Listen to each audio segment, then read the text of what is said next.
Hi guys, and welcome to this week's welcome to this week's masterclass with me, Mandy Holgate. It's really great to see you. How's your week been? What have you been up to? How are you getting on? So last week we were looking at dealing with guilt and what impact that can have on your success. And it was really interesting what you guys came back to me with. Yep, it really does have a massive impact on your success, doesn't it? You also were telling me how you don't really seem to create time for yourselves, and that has too an impact on your success. And I would love to know what you have to say about that. I also am on my computer, so I can see what you are wanting to tell me about, and it's all coming up live, and you are welcome to post here any questions you have for me. Now, so far this week I have been asked if I will look at how to develop some words in there somewhere, how to develop a good work-life balance, and I think it'll be interesting as to looking at why we need to do that. Interesting that we've kind of slipped away from the sales stuff, because somebody said that they have a really sporadic working style, and they're wondering if they need to change their work styles so that they have a better work-life balance. Someone else has said that they need to get into the habit of doing the money-making jobs first. So I talked about the need to do the money-making jobs first every day. So let's look at that in a bit more detail about how to do the money-making jobs. We also talked a little bit about being the right kind, being the true version of you. And what I think will be interesting to do is we're going to look at how to get on with the money-making jobs. We're going to look at how to create a work-life balance, and we're going to look at how to get organised, and they kind of all gel together. The other thing I've been asked to look at today is your 60 seconds, and off the back of that I'll also look at your networking style and how to have an effective networking strategy. So that's quite a lot we're going to pack into 60 minutes, isn't it? So as usual, I think it's really important to remind you, you need your paper and your pen. It's great if you want to just sit and listen or have this on in the background where you're doing some other work. But if you really want to take action and make this masterclass work, you need to actually have a pen and paper in hand, because we do set homework, and each week I ask you that you don't just listen in, that you actually take action. So what I will suggest to you is that you listen, and then by the end of the hour, with the notes you've got, you decide what actions you're actually going to take. So we'll be realistic, exactly the same in a coaching session. You will have things that you put on the back burner and decide that you will deal with later on. And then you will have things that you say, no, Mandy, this is the action I will have done for you this time next week. And if you check out what some of the people are saying in the reviews on my Facebook page, thank you very much, Neela, you will see that if you actually do what I'm suggesting, you can actually increase your sales, confidence and success. And basically that's what I help people do. I help them get more out of their personal and professional lives. So that's what I want to help you do today.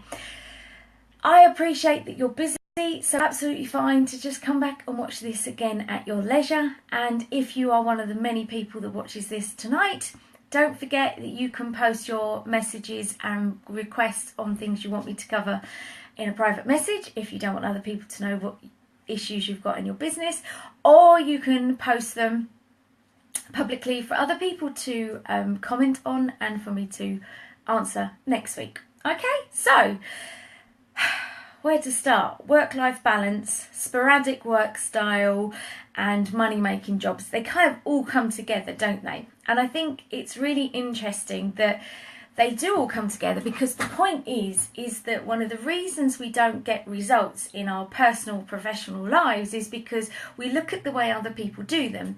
If you're in a work environment, you look at the way other people are working and think, well, that must work for them. Why doesn't it work for me? If you're on Facebook a lot, as so many of us are, we seem to live via Facebook. In fact, I saw a guy on the radio. Saw a guy on the radio? That would be interesting, how I saw a guy on the radio. Actually, I do see guys on the radio because I'm quite often in the radio station. So, okay, that wouldn't be far from the truth. But I was listening to a guy on the radio. That would make more sense, wouldn't it? I was listening to a guy on the radio, and he was saying to this this person who was interviewing, "Oh, I see you just had a holiday. I love the photos, and this looked great." And she said, "Yeah, I really, really tried to turn my phone off for a week's holiday, but I just couldn't manage it." What? You couldn't turn your phone off for a week's holiday? You physically couldn't put the thing down? What, was it attached to your hands? That's quite worrying. Do you remember last week how we said what that says to your loved ones? "Yeah, darling, I really love you, but I just don't love you as much as I love my phone and the Instagram friends I've got." Ah, come on. You can disconnect yourself from that phone for a few hours or a week's holiday. Oh, that's seriously worrying. So, it's very interesting that we're so connected to this world, which is great, fantastic, so many benefits, but it also has a disadvantage because it makes us feel like the way everyone else lives their lives is the way we have to live our lives. Now, if you think this doesn't happen to you, think again. Go and have an investigate on the kind of experiments that are done around the world on the way we think. It is absolutely fascinating. Have you seen the one where there is a woman sat in a waiting room and people come in and they all sit down? And in turn, one person will stand up and then sit down again. Nothing weird. But they'll each in turn stand up and sit down again until it gets to the stage where they're all standing up and sitting down again, to the degree that they all do this after 15 minutes and she doesn't have a clue why they're doing this, but she joins in. We want to be the same. We're not sheep, but we do get to the stage where we think, why are they all doing that? I think I should do that too. You know how they say about us British, "Oh, look, there's a queue, we'll join it." Yeah? We love to do the same as other people. The mentality around this is quite worrying, actually. The studies have shown that if someone is being attacked in the street, if the first person that hears the scream doesn't react, then the other people around don't react either. That's quite concerning, okay? Now, why is Mandy telling us this? What has that got to do with my ability to do the money-making jobs first? What's the fact that someone's getting attacked in the street and no one reacts got to do with my ability to make more money? Funny you should ask that. The point is that we look at the way other people live their lives and we think that's the way we've got to live our lives too. And it takes a strong mindset to say that, well, actually that doesn't work for me. That's not the way I live my life. What you like, what you love, isn't what I like, what I love. But we get so het up in the way everyone else is doing it, we assume it works. I'll give you an example. I had a client sat here a few weeks ago, and in fact, this has happened many occasions. As I'm saying this to you, I'm thinking of other people who sat here and said exactly the same thing. And this client said to me, "Okay, so I've been doing everything right, and so many of my clients are really driven. They've got massive goals. They know where they're going. They know how they're going to get there. And it's a real frustration that it's not happening fast enough. I want it now." And I can get that. I can understand that. So they had these vision boards and they had all this paperwork laid out, and they were really frustrated because, like this person that's got in touch, it wasn't happening fast enough. They knew their work style wasn't working for them. They wanted to do the money-making jobs first, but they couldn't seem to work out what those money-making jobs were because there's so many opportunities. How do you know what works first? And they'd read that you should get up at 5 a.m. and you should do this, this and this first, and that you should write a journal because writing a journal is really important. You should get your ideas down, and you should do, and they had all these ideas from like some of the best entrepreneurs in the world. And I said, "That's fantastic. Do you know what all the best entrepreneurs in the world do?" She said, "I do. I've read all the books. I know exactly how they do it." And I said, "That's brilliant." I said, and which one of those entrepreneurs are you? Which book did you write? "I didn't write any of these books. I'm following them. I'm following their grand plan, and that you are the sum of the 5 people you spend your most time with." Absolutely agree with that. but you're not actually that person. That person does not have your beliefs, your values, your experiences, or your life. So you've got to draw a line under a certain point, okay? You can take on these people's experiences and their ideas, absolutely. You're taking on these ideas right now yourself, but there has to come a point where you say to yourself, I'm just not someone that writes a journal. This is boring the pants off me. I hate writing journals. This person realised that this just wasn't working for them. It didn't fit with the human being they were on this planet. So what we did for this one individual, we worked out what was their version of success. So from all these fabulous people's versions of success, they worked out what their morning routine looked like. And it wasn't Richard Branson's or whoever else's. They took other people's, good afternoon, I didn't see who that was, but hello, nice to see you. So they took other people's versions of success and put them in with theirs. So the first point I would say is, if you're constantly looking over your shoulder what everyone else is doing and it's not working, you need to consider, is this their version of success? Is this their morning routine? Is it your morning routine? Do you remember I said to you last week about the lady who did the 5 a.m. starts and she realised it just wasn't for her? You know, if you're night out, a 5 a.m. start, the only thing it's going to do is make you mega cranky and miserable, and no one's going to like you very much. It's not going to work for you. So let's think about what is going to work for you. I think I have an advantage on this one, because I was thinking about this. Obviously, when I get all the questions coming in throughout the week, I start to think about different occasions and clients and stories and exercises and mindset exercises and skill set exercises, and all different things come to my mind, and I think, oh yes, oh that would be good to mention. And one of the things I thought here about is, you know, when obviously we're not sheep, we have to find our own version of success. And one of the things I thought about was, many years ago, it's nearly my birthday, so you're reminded of how many years ago. It can't be that long ago. I don't feel that old. I was in the sixth form, and we were told that we were going to all get a sleeping bag. Oh no, we weren't allowed a sleeping bag. We were allowed a cardboard box, and we were allowed to take 2 tins. One was a main course and one was a dessert. So like a tin of baked beans with sausages in, and a tin of peaches, and we had to take the labels off of them, and then we were going to sleep in the forest with just the cardboard box overnight, and that was going to make us, you know, well-rounded adults apparently.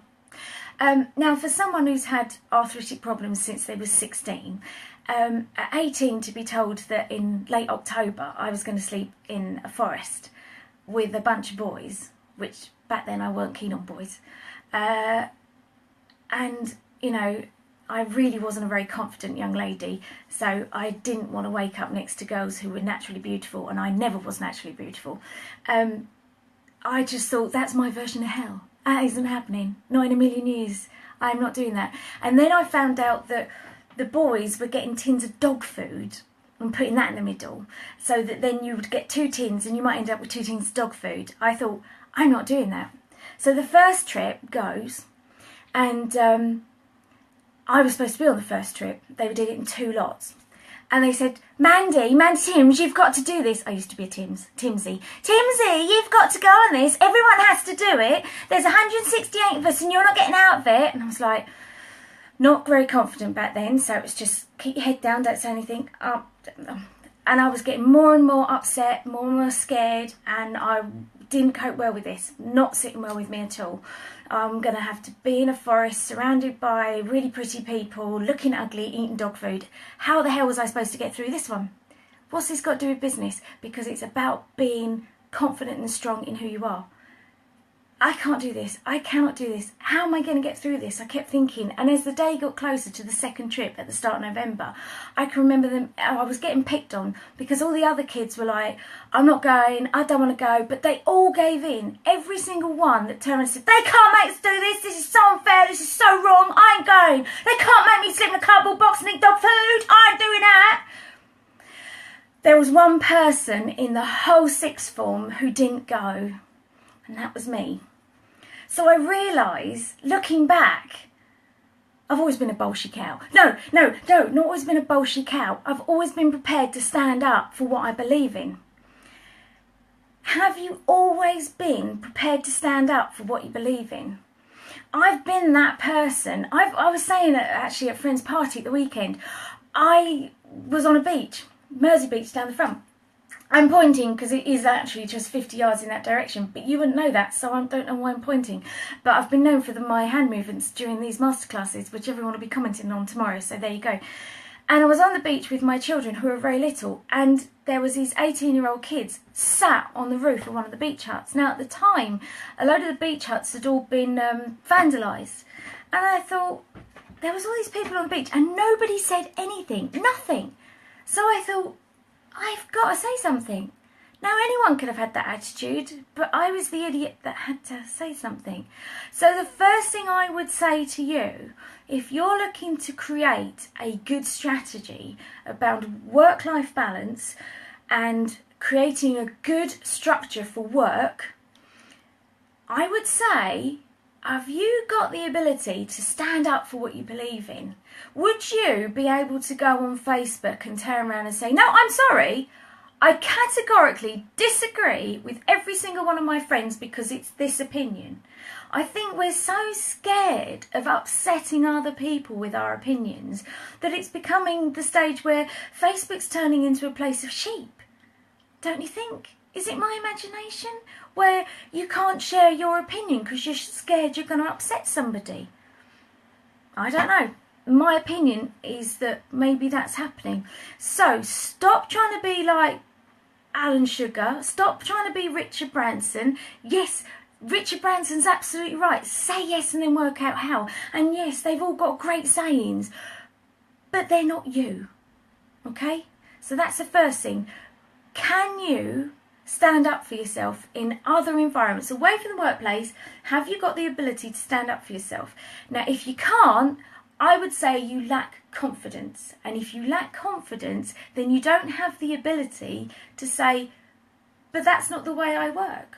So if you lack confidence and someone says to you, well, you don't check email when you first get into the office, the first thing you always do is the money-making jobs. But that might not be the way you work. It might be your natural way of working is that it powers you up starting your day by going on to Facebook and maybe talking in a few groups where you know there'll be genuinely nice people that make you feel good about your business and empower you to think, yeah, I can do this. So then maybe you have to say, I am allowed on Facebook, but I set a timer so that I'm only here for 5 minutes or 10 minutes or half an hour, right?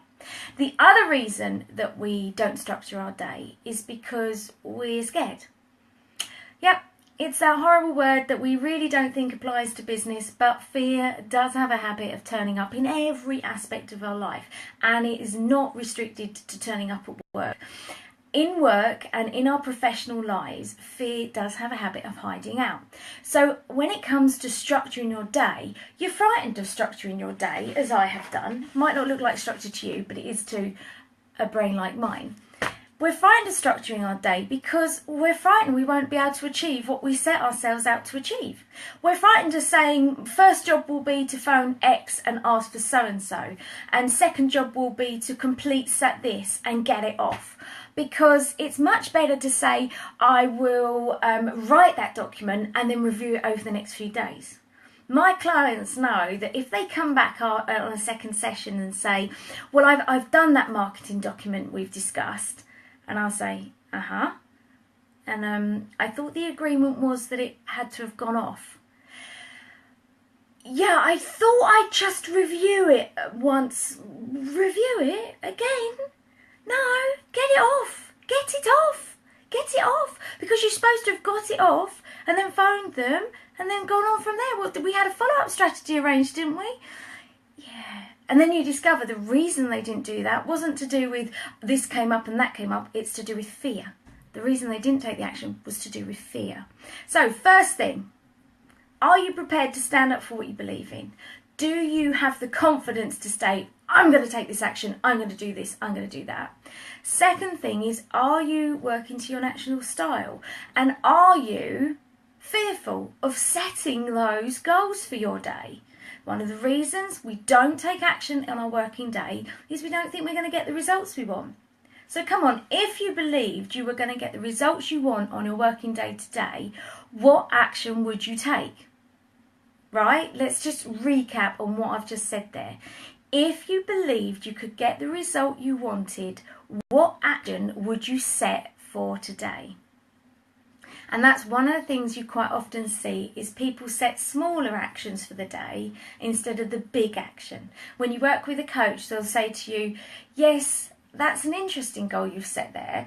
And do you feel that is the ultimate action to set to achieve that goal? And then people will say, well, I suppose it's not the most powerful action I could take, is it? No. So what could be a more powerful action to take? So play that role with yourself. What could be a more powerful action to take? And how will you go about that action? Okay, I could do this, this and this. Okay, you could do this, this and this, but what will you actually do? I would actually do this, but when will you actually do this by? And then you get, oh, I suppose I could do this by then. I suppose? Sorry, I thought this was a big goal. I'm either am going to do it by today or I'm not going to do it by today. Okay? Now, you're starting to think about what is motivating me. Am I being motivated because everyone else goes for a run at 5 a.m. and so I should be doing that? If that's not your style, that's not your style. Secondly, what fear is hiding out? Thirdly, what's the big ugly job on your desk that you keep ignoring? You know the one. But now, when you ignore that desk that's sat on your desk for weeks, it does two things. Firstly, it hangs out in your head. Whether you like it or not, you could say to me as much as you like, Mandy, it doesn't hang out in my head. I know it hasn't got to be in until the middle of October. It's not there at all. No, it is. It hangs out in the back of your subconscious and it goes, ha, not done me yet, have you? I'm still here. I'm hanging out in your head. That means you can't think on anything else. I'm still here. Now I'm taking up your creative space. This is where your solutions come from and you can't do your solutions because I'm hanging out in your head. That's the first thing it does, okay? It hangs out in your head, taking up that valuable space where your creativity and productivity can happen. Right? That's the first thing it does. Second thing it does is while it's hanging out in your head, it is also going, I'm getting bigger, you know. Now, originally, I was going to take you about 40 minutes to do, but every day you leave me on your desk, I get bigger. Yeah. Now I'm going to take 45 minutes to do. Go on, leave me another day. Go on. Now you're going to need a calculator. Yeah, like the old days. You're going to need a calculator. Bring it on. Within a week, it's going to take you 2 hours. And then it's sat there drooling and sliming on the edge of your desk going, yeah, you can't handle me. Yeah, bring it on, love. Yeah, you and whose army? You can't do this. By the end of 3 weeks' time, you are looking at that job thinking, oh, God, I still got that report to do. And it's taking up your brain space and it's hanging out on the side of your desk. Just do it. Do it now, Din. It's something I say to clients all the time and they go, Din, I know. It's not the cleverest, sexiest acronym. It's not the sexiest acronym, but my clients know it. Din. Yes, Mandy, I will din. Do it now. Get rid of it.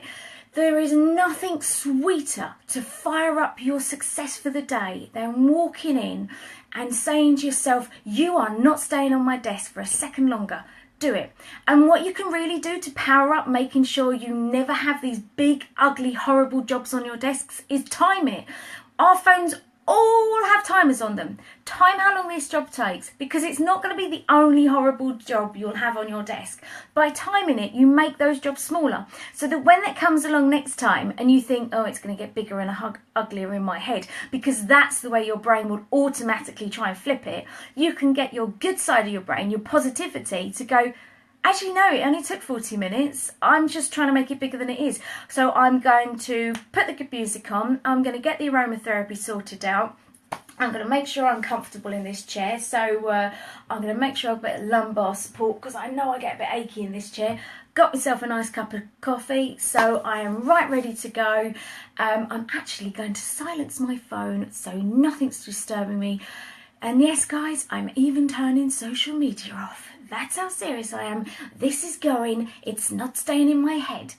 There is a massive sense of achievement that creates by doing the big, nasty, horrible jobs first, right? Think what it does to your brain when you say, done. Yes, horrid job done first. For me, when I do the big, horrible things I don't want to do, I tend to give myself 5 minutes on social media. Because, let's be honest, I love talking to you guys. It's powers up my day, tends to lead to a nice lead or a sale, and at the very least I have a great conversation with really cool people. So motivate yourself by doing those jobs first. This lady said to me, how do I make myself do the money making jobs? So we started by saying, are you being motivated? Are you trying to create your structure to your day by what works for other people? Then we talked about the fear. What fears have you got around it? And then I've talked about what gets in the way of it. Let's also think about the goal. What stops you from taking action on the money making jobs? So is there a belief here that you're not going to succeed? Quite often when I talk to someone about the money making jobs and what's the reason that they don't do the money making jobs, it comes down to some deep rooted belief that says that, well, I don't actually have a great deal of faith that this is going to work. So what's the chances of success in the result if you don't even believe you're going to make a result of it? So work it out. What's your natural style to success? Are you someone that needs to have a list? 1, 2, 3, 4, 5, 6. These are the 6 steps I need to take to make this work. Do you need an hour with a coach? Do you need to go and learn a new skill? It always will come down to one of two things. It'll either be a mindset issue, in what am I thinking? Do I need to change the way I'm thinking? Is there good stuff going in here or bad stuff going on here? Or is it a skill set thing? Do I need to learn new skills? Is there something standing in my way? The obstacles will always be a mindset or a skill set. So if you are not doing your money making jobs first, what's the issue impacting on you there? And watch out for the excuses you might have.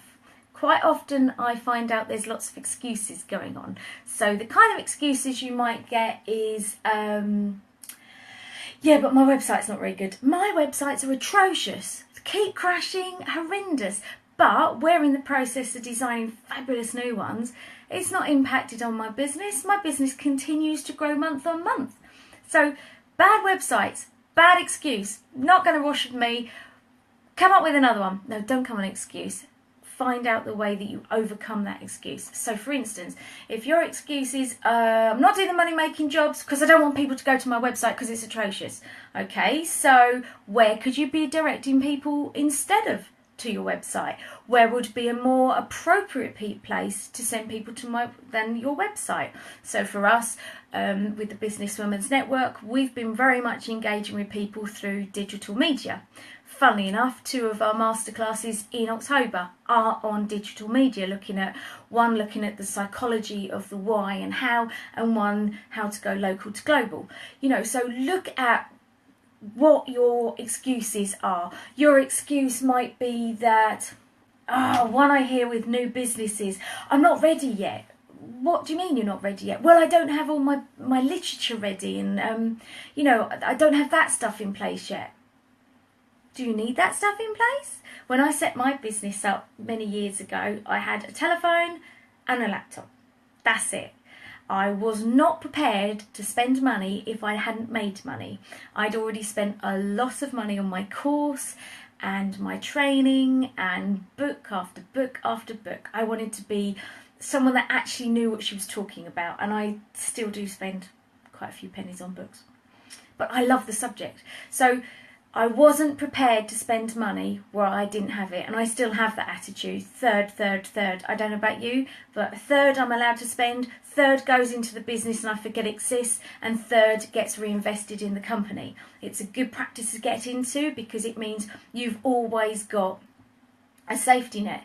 Well, at the start, there weren't any safety net. There was nothing there. I hadn't made any money. So was I going to go out and spend money on business literature and business cards and websites?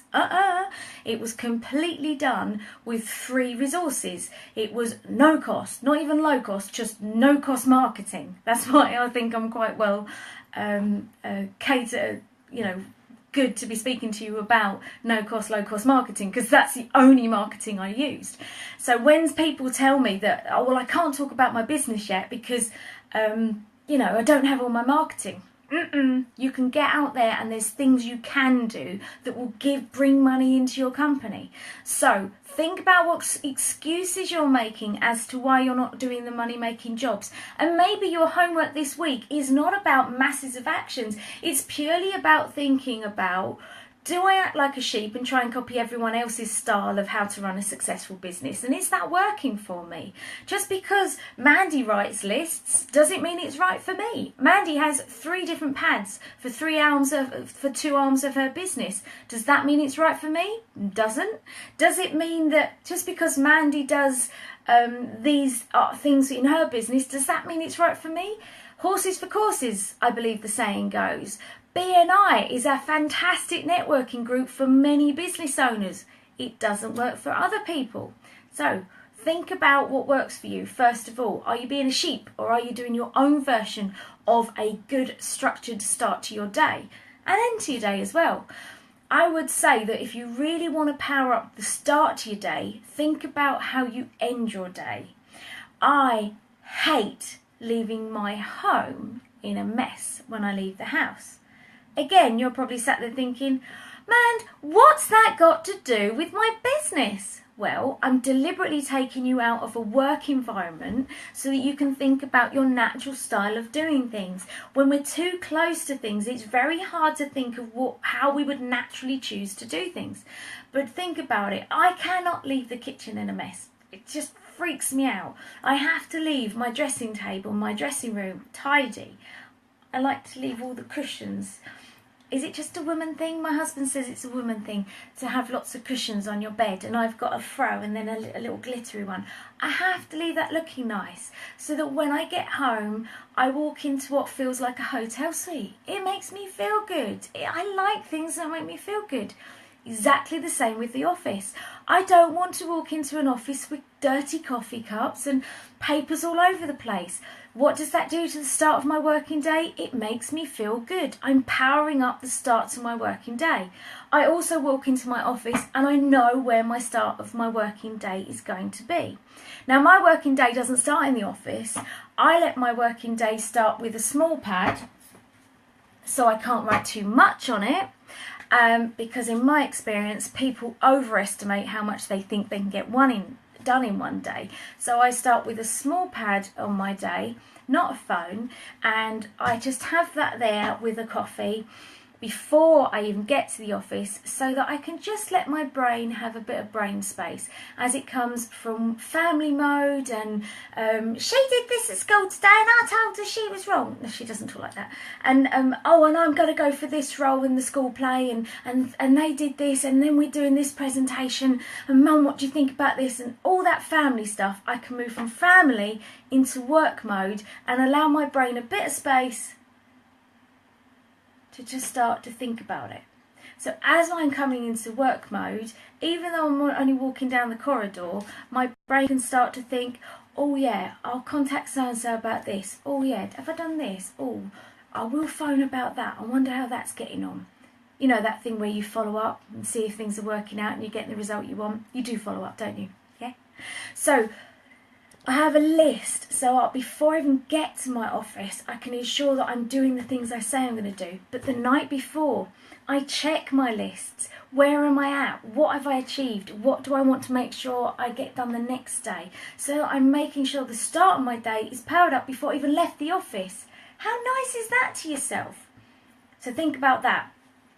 So I hope that gives you a little bit of an idea on how to think about the money-making jobs. But to really power up the money-making jobs and getting organised in your office, you really are going to have to thought about your goals. We've talked a bit about goals. I don't really want to just harp on about goals. So if you really want me to talk about goals again, please do say on my business page, either in the event or actually on my page, and I will do a session on that. But really think about how clear your goals are. Are you really happy with how clear your goals are? Because if you're not, I would say that is impacting on your work balance and getting that right. This person also said that their work style they felt was impacting on work-life balance. So I would say that have a look at your work-life balance. If your work-life balance doesn't feel right, then you're probably finding that your work style isn't right either.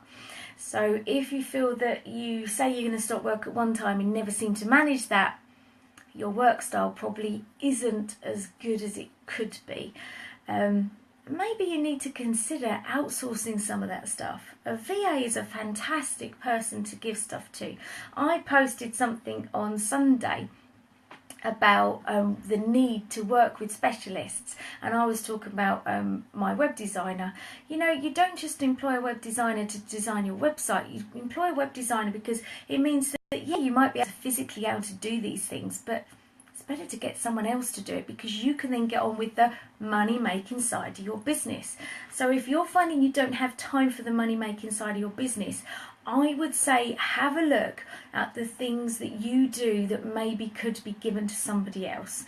So invoicing, emails, marketing, there's lots of things that you could get somebody else to do. Strategic partnerships, so who is there that could do elements of your business alongside you? For instance, if I was looking to grow my business in face-to-face coaching and training, I would probably be looking to work with more HR companies. In fact, I've just had a letter inviting me to a free business leaders event, right? Now, if I was looking to grow my business in one-to-one and day training programs, I would probably be speaking to those guys and saying, right, what I want to do is run more one-to-one and day training programs with HR companies. So I would be targeting my marketing to HR companies and saying, let's put on half-day events for free, and then off the back of that we'll run some training programs together. Now, not just does that then open the door for me to work with these guys, but it means that I'm doing half the marketing. So if you're looking to increase your money making jobs, if you're looking to get strategic on how you work and create a better work-life balance, think about who you could work alongside so that they are doing half of your work. Good idea? So I've been asked if I would also look at 60 seconds. Is that something you'd like me to do, or shall I keep talking about this? What do you reckon? I'm going to sip a juice while you think on that. Do you know, I think it's rather interesting, before we finish on this, the amount of people that sit before me and say, well, but I've read this, I should be doing this. And it's really, hello Neela, I think it's really concerning that so many people, 60 seconds please, okay Joe, I will do 60 seconds. Is there something particular about 60 seconds that you want? Is there something particular that you struggle with? Had traffic, only just got back. Nightmare. Don't worry, Neela. I have been looking at work-life balance, your natural work style, and we've been looking at money-making jobs and how to do them first. Okay? That's what we've been looking at. And I've been asked if I would also look at 60 seconds as well. So 60 seconds. Are we just looking at 60 seconds, or do you want me to look at 60 seconds as part of a successful networking strategy or marketing strategy? I'll start by looking at 60 seconds and how to progress from that, shall we? So I think the first thing I would say about 60 seconds. Where shall I start with 60 seconds? I think if you're getting your 60 seconds right, you will find work-life balance. We've done some on work-life balance, yes, because I see work-life balance greatly impacting on people's ability for success. Perfect example, I'm not suited and booted today. My lupus is being a complete geet, and I have been working very hard since I came back off my holidays, because we are working very hard on the new Mandy Holgate website, which is going to have a whole learning platform, and the Businesswomen's Network one, which is going to have a membership platform. Don't panic, it's not membership like, oh, she's going to get loads of money out of this. Yeah, like that's going to ever happen there from Mandy Holgate. But there is going to be so many new ways that we can support you. But you can imagine, it's like writing a book. Is that much work involved, and it's been mega hard days, long days, and something I never do. I've been working every day, and sometimes very long days, and it's not something I ever do, because I have absolute respect for this body and the bodies in this house, the very special bodies in this house. Yes, I haven't got any pictures that I'm prepared to show you because they're all cute ones. and I think that by respecting your work-life balance, not only does it do the things that we've talked about in helping you grow your business, it also sends out a very powerful message to the ones you love. Because, I mean, I've got a son and daughter, and they've got big ambitions. Okay, Harry's got serious ambitions. Sophie wants to be a bed tester and a cake eater, a vet and an astrologer, all at once. Astronomer, all at once. And I think as for a 12-year-old, that is the perfect goal. I don't want her to get any more serious than life about at this age. That's perfect. But what message are we as role models creating if we turn around and say, hey, running your own business means you work 16 hours a day and never have any rest and make yourself so ill you can't physically move? It's not good. So I didn't work at all yesterday. I didn't have to, but I chose to have a complete day of rest, because my body said to me, Mand, I'm going to make you rest if you don't rest. Do you understand me? That's what my body said to me. Differences to most people, I listen. And I think that is the big difference between me and a lot of business owners. In fact, I was having a private conversation with someone this morning who was saying something similar. I listen to my gut instinct on my body, and I listen to my gut instinct in business. And I don't think enough people listen to their gut instinct. And I think if we do listen to our gut instinct, far more people will be successful. You do not need to be attached to your office to be a success. But you do need to understand the money-making jobs. You do need to understand your natural style and how you'll naturally achieve. And you do need to understand, who am I? How do I achieve? What matters to me? What drives me? One of the things I like to look at in these sessions is what are my beliefs? What are my values? And this, look, poor Joe's going, I wanted her to talk about 60 seconds. Why aren't you talking about 60 seconds? But Joe, I am talking about 60 seconds because when you are so passionate about what you do, you won't have an issue in taking a day off and being true to yourself and saying, no, this is me. I have to respect my body. I have to respect my business, and this is why I do it. Because when you do, your 60 seconds isn't work. It's just a natural flow of who you are. Okay, so your 60 seconds, one of the reasons 60 seconds don't work is because people try and talk differently to how they talk in real life. They've listened to so many masterclasses and read so many books about how to be successful in business and how to do great elevator pitches that they turn into some staged version of the, hello, I'm a web designer and I can help your business look amazing online and get lots of sales. And oh God, I'll give you a perfect example, and I won't say her name, but she'll know who she is. because she's been coming to the BWN for about a year and a half.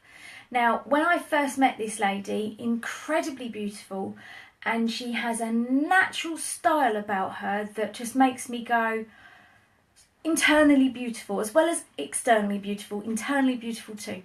And when she talked in her 60 seconds, I kind of wondered who was talking. It was like, that's not your business. Why do you keep doing that? What are you talking about?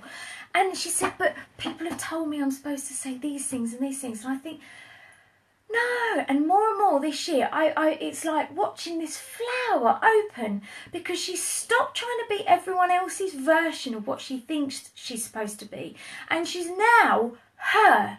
She stands up there and she's completely unapologetic. This is me. This is my business, and this is what I do for people. And that's what you've got to find a way to do, because when you do that on your own terms, no, you won't appeal to every person on the planet, but you're not supposed to appeal to every person on the planet. You're supposed to appeal to your tribe. Okay, so what you do with your 60 seconds is it helps you work out, who am I? So what we're doing here, I'm coming at this a very different way to what I normally do. What I want you to do is I want you to think about, who am I? I mean, what is my business? Who do I talk to?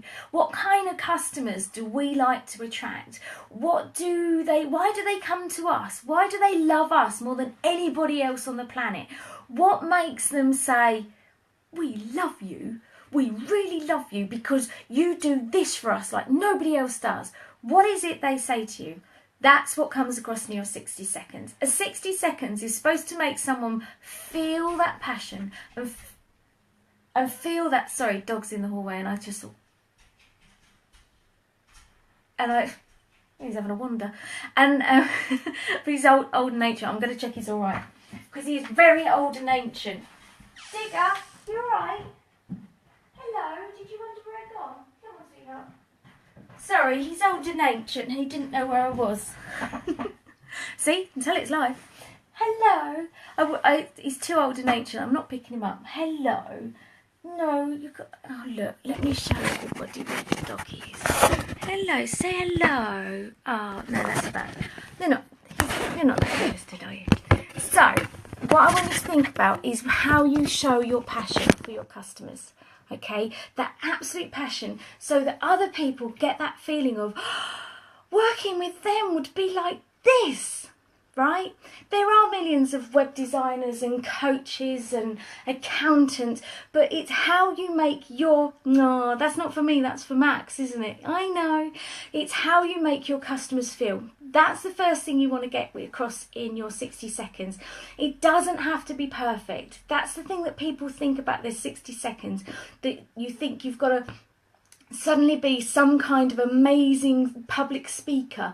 You're not supposed to be some kind of amazing public speaker in those 60 seconds.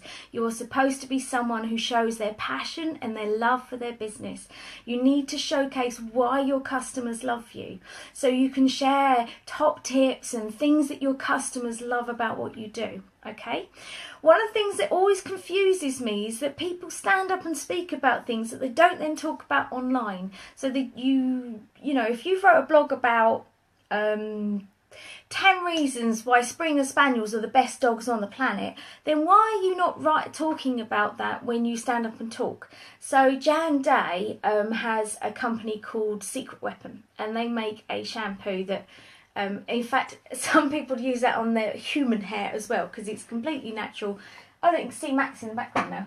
And they can even be used on animals, humans, for detangling. And it's won awards, and it's at Crufts, and it's amazing, right? But wherever Jan goes, the message matches and flows. There's no distilted feeling to it, and that's how your 60 seconds needs to be, so that people feel the absolute passion.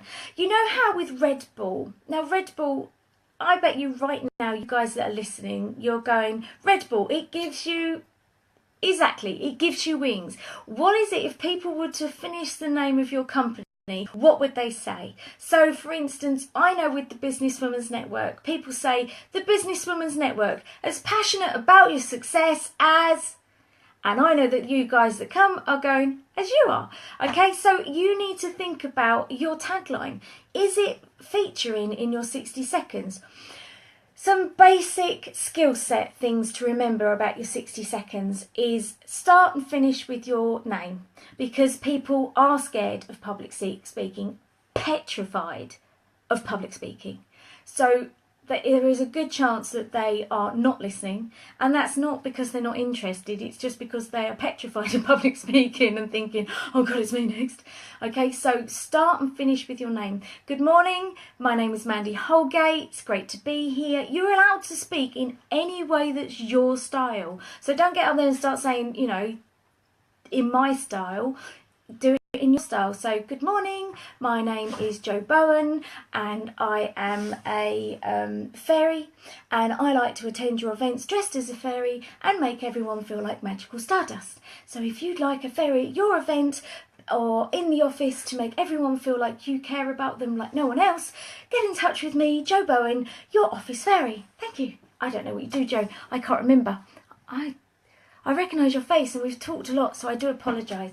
But so make sure you start and finish with your company name. If you've got a tagline, that's great to finish with that. And if you've got a call to action, that's really good to get that in as well. Oh, don't we all, riding towards the end of the rainbow where that pot of gold is. No, let's not ride to the end of the rainbow. Let's make our own pots of gold, Jo. But seriously, make sure if you've got a call to action, it's in there. And your 60 seconds does not need to be salesy. If for 1 second you're thinking it's salesy, then ditch it. You know, if you can imagine an American accent and it sounds a bit like a sale for sofas, ditch it. Hi, my name's Mandy and welcome to the Businesswomen's Network. I want to tell you about how we increase sales. If it sounds like that, well, I want to invite you along to the BWN. It's a great place to do business. Why don't you bring 2 friends and you'll get in for free? So that's me, Mandy Holgate from the Businesswomen's Network, who's passionate about you. See? Get rid of it. If you think it sounds salesy, don't do it. If you're in a group where you network with them every week, you're going to be able to get away with a far more fun one than if you've never been before. So you're going to have to read your audience as well. Likewise, if you're in an environment where other people can get away with being salesy and mucking around, but you can't, be aware of that. So read the audience. Some people will be able to muck around. You might not get away with it.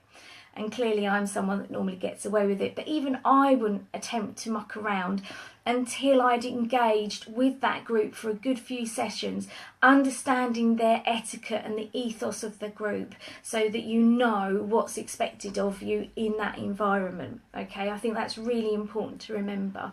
The really important thing to remember about your 60 seconds is you're there not to sell, you're there to become known as a good networker. So how do you become known as a good networker? Well, a good networker isn't salesy. A good networker is asking questions like, not just what do you do, but who would it be good for you to connect with? And make it simple for people. If you say, I can help anyone, I'm not going to remember you. If, on the other hand, you say, oh, my name's Jo and I go into offices and make people feel good, so mental health is a massive issue, and so companies employ me as a fairy to go in and cheer people up. Bit crazy, but it really works, and it breaks the ice, and we can talk about mental health. It's fantastic. Jo, you really are going to have to post on here about your company. And it's a really good idea. So if you know any companies in HR or large companies with at least 15 members of staff, I'd love to talk to those. That sticks in my mind. HR plus 15 members of staff. I'm going to be able to remember that. Also going to remember it because it's coming up to World Mental Health Day. So that you're able to be very clear and concise about who you're looking to connect with. So you'll get yourself known as a good networker. creating win-win relationships, and following up, doing what you say you're going to do. On my list of jobs today, I have got a couple of things to follow up with for other people. Not least, I'm going to be sending out some information from Tanya, my speaker from the event last week. If you say you're going to do something, do it. Oh, of course, I remember now. I knew you, Chatterfish, of course. We sat together in the bridal suite, didn't we? Yeah, we sat together in the bridal suite, had a little chat. At Lucy's event, obviously. Oh, yes, lovely to see you. Great.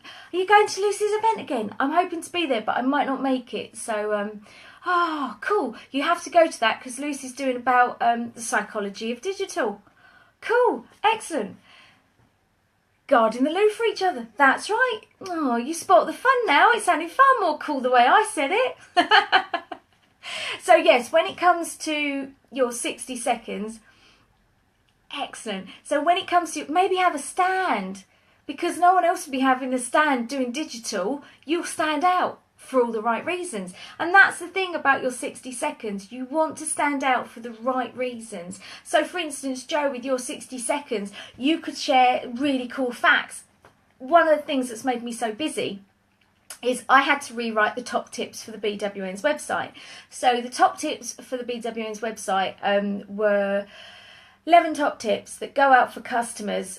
Anyone can sign up for them. They're completely free. And you get an email that comes out to you over the course of 7 weeks. And they're top tips from me on, obviously, you guessed it, how to increase sales, confidence and success. You know us liking to give for free. And anyway, one of the things I've done is I've rewritten those top tips because I wrote those in 2010. Still full of great advice, but I had to change some of the facts. Joe, you're going to love this one because in 2010, I was writing about how last year the iPod was the biggest selling product. How amazing is that? It's like, iPod? What's that? I don't even know what it is. We got rid of that. It's non-existent because we just use our phone. Another one was so the fact you could share is in one of the top tips I was looking at on Sunday was I'd put that if you're involved in Twitter, there's 73 million active users. This is according to 2010. When I double checked, active users as of this year is 313 million. Boom! Oh my God! There are billions, literally billions of posts sent every second. Every second. I mean, the way things are changing in this world is so amazing. So, Joe, you could put the hi, my name is Joe from Chatterfish. I help you stay current in social media. Mandy was sharing with me on her live masterclass on how in 2010 there was 73 million users of Twitter. Now that's over 313 million users. The fact is, guys, social media does constantly change for business, and if you want to keep on top of it and still run a successful business, it's going to be really hard work if you expect to do it on your own. Mandy was looking at how we can do the money making jobs and still ensure we're doing well with our marketing. Well, Mandy suggested that you should rely on more experts, and I'd be happy to be one of those experts. So if you'd like to have a chat with me about that, my name's Jo Bowen from Chatterfish, here to help you look good online while you're busy. There you go. That's the kind of thing you could say. So what we've done there is we've used a fact that will make them go, crikey, 73 to 313 million in 5 years. Whoa, that's amazing. And we've also used those powerful words. Yes, I saw you in that about Twitter. Exactly. So one of the other things we've done there is we've used pain. One of the things I often talk to you guys on these masterclasses about is using pain within your marketing. So, and not just in your marketing, on your own head as well. So that big, scary, horrible job on the edge of your desk that you won't deal with, which stops you from doing the money work, making work, and creating that work-life balance and getting organised so you achieve more. That horrible job that's probably still on your desk right now. I know, still there. Are you going to deal with it? Yeah? Before next week? Promise? Promise? Do you? Really? Is it going to be homework you actually set and write on here? So those things that you don't actually deal with, they stand in the way of your success, don't they? Don't they?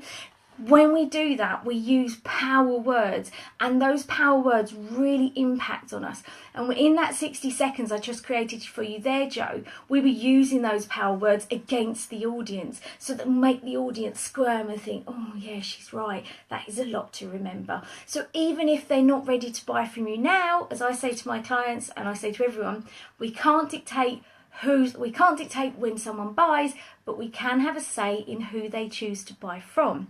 So in that example, no, Joe, someone might not be ready to buy from you now, but if you network regularly, for instance at the BWM, you build a rapport, you get known as a good networker who shares really tasty tidbits. Crikey, 73 to 313 million.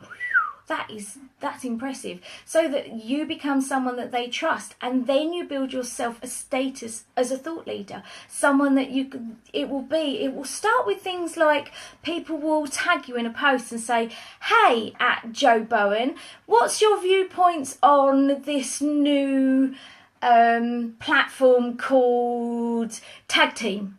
Do you think it's going to overtake Facebook? Can you imagine it? One day there might be something that overtakes Facebook. Could be. Couldn't there? Do you think it's going to be any good? And then that's the first sign that people are starting to see you as their thought leader. And that's what you want to do. At the start, that's what your 60 seconds is there to do. So that people see you as someone that they can know, like and trust to help them understand those areas of their business. So we're coming up to finishing time, which means that in these masterclasses, being the big, fat, evil coach that I am, I do not give up an hour of my time lightly, and I expect you guys to do something with what we do in these sessions.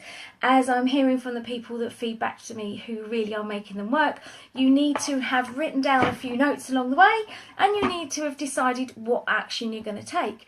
So considering what we've looked at, it may just be that you decide to become more aware of excuses that you make. What are the excuses that you make as to why you aren't taking action on the money making jobs? What fears do you hold that tell you that actually I'm not doing the money making jobs because I hold this fear that says it's not going to work? How crazy is this? Maybe all you do is just become more aware of what you're saying to yourself. Remember, we talked about the things that hold us back are either a mindset or a skill set, a physical thing or a mind thing. So maybe for now, it's just that you decide that you're going to become more aware of what you're saying to yourself. Or maybe you're going to really power it up and you're going to set yourself a couple of things. So you're going to become aware of it and you're going to start to look at how you deal with it. And if there is a big scary job that's been sat on your desk for far too long and it's now got big grisly teeth that are all slimy and going, I've been sat here for a week, you're never gonna do me, I'm taking up your brain space, I'm stopping you from doing the money making jobs. Why don't you actually time it and do it? Do it now. So it just leaves me to say that I will be at the Businesswomen's Network throughout October. We do have limited spaces at some of our events, so do not just say you're going to come to the events. You need to actually book them because we do have limited places and they will be for the ones that have booked and paid for them. I'm in the office this afternoon on 01206 381 482, and it just leaves me to say thank you for joining me this afternoon. I'll post next week's masterclass online and you are very welcome to add your questions and comments, and I will see you again soon. Thank you for joining me, guys. Bye bye.